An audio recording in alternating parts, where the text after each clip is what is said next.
All right, so we're going to take a look here at Jacob's hang clean. He's an incredibly powerful athlete. So he's got a little bit of weight on the bar there. He's got about 140 kilos. Primarily what we're working on with him is technique. As he cleans up his technique, we're going to see these numbers significantly increase. But let's go ahead and take a look at this.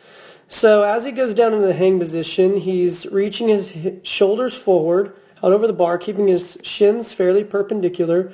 But then notice right here as he gets to the bottom, there's this little bit of shift forward in the bar. So he gets there and the bar shifts forward.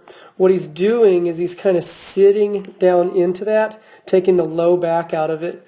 So as he's reaching over, so he's over, and then watch as he gets to the knee, you'll notice his hips move down, his knees move forward, ends up pushing that bar forward just a little bit right there.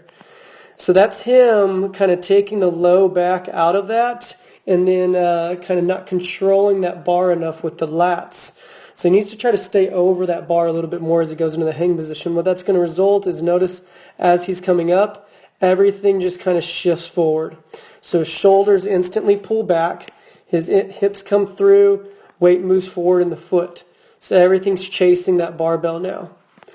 So what we need to work on is trying to get the shoulders over the bar and keeping the shoulders over the bar, and then really engaging his lats to where he's pulling that bar more into the hip as opposed to kind of bringing his hips into the bar.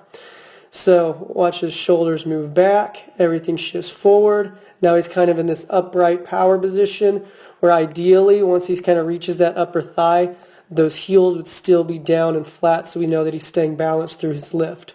So this results in, he ends up extending really well, but results in a little bit of a jump forward. So watch his feet. They move forward a little bit. And then that bar lands a little bit forward on his shoulders. It should be closer into his neck, which is a little hard to see there. That bar lands a little forward on his shoulders and ends up kind of causing his core to collapse as he catches. He's strong, so he ends up being able to recover from this. But really what he needs to work on is trying to stay over the bar more in that pull and really engaging the back to try to move that bar towards him. That's going to help him stay balanced during that lift. Bar's moving in. We're going to keep those heels on the ground all the way to that power position. He's going to end up being in a lot more powerful position as he gets to this top.